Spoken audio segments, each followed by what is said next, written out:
Today I'm going to talk about a really popular self-improvement book called Atomic Habits. It's all about how small habits, tiny actions we do every day, can lead to big changes over time. The main idea of the book is actually pretty simple. You don't need to make huge changes to improve your life. Instead, you should focus on getting just 1% better every day. Those small improvements add up, and over time, they can completely transform who you are. James Clear explains that habits are like compound interest. Just like money grows slowly in a bank account, your habits grow slowly too. If you keep making small good choices, eventually you'll see big results. But the opposite is also true. Small bad habits can lead to negative outcomes if you repeat them every day. One of the most important ideas in the book is the difference between goals and systems. Most people focus too much on goals like, I want to lose weight, or I want to get good grades. But the problem is, goals are temporary. Once you reach them, you might stop. Instead, Clear says we should focus on systems, which are the daily habits and routines that help us reach those goals. For example, instead of saying, I want to run a marathon, you focus on building a system like running a little bit every day. If your system is good, the results will come naturally. Another key idea is about identity. The book says real change happens when you change how you see yourself.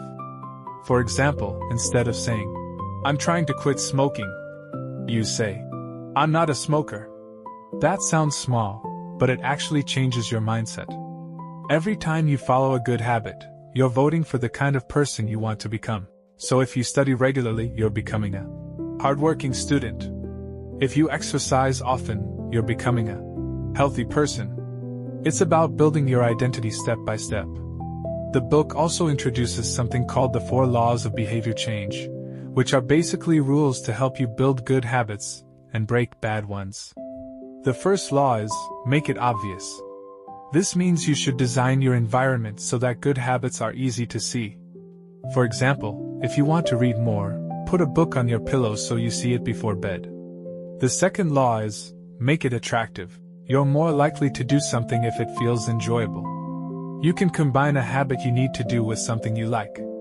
For example, only watch your favorite show while exercising.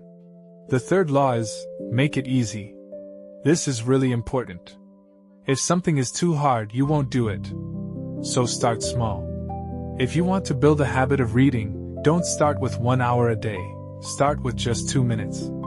The easier it is, the more likely you'll stick with it. The fourth law is, make it satisfying.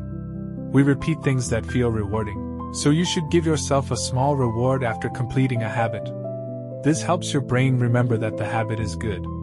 The book also talks about how to break bad habits, which is basically the opposite of the 4 laws.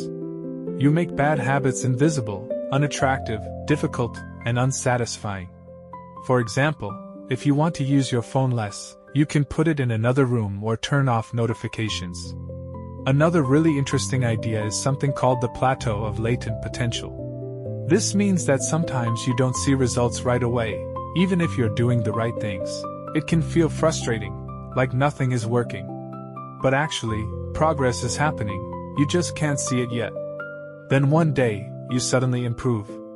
The book calls this the breakthrough moment. So the key is to stay patient and trust the process. To sum it up, Atomic Habits teaches us that success is not about big, dramatic changes. It's about small, consistent actions over time. If you focus on improving your habits, you can improve your life. So instead of asking, what goal should I achieve? Maybe a better question is, what kind of person do I want to become? And what small habits can help me become that person?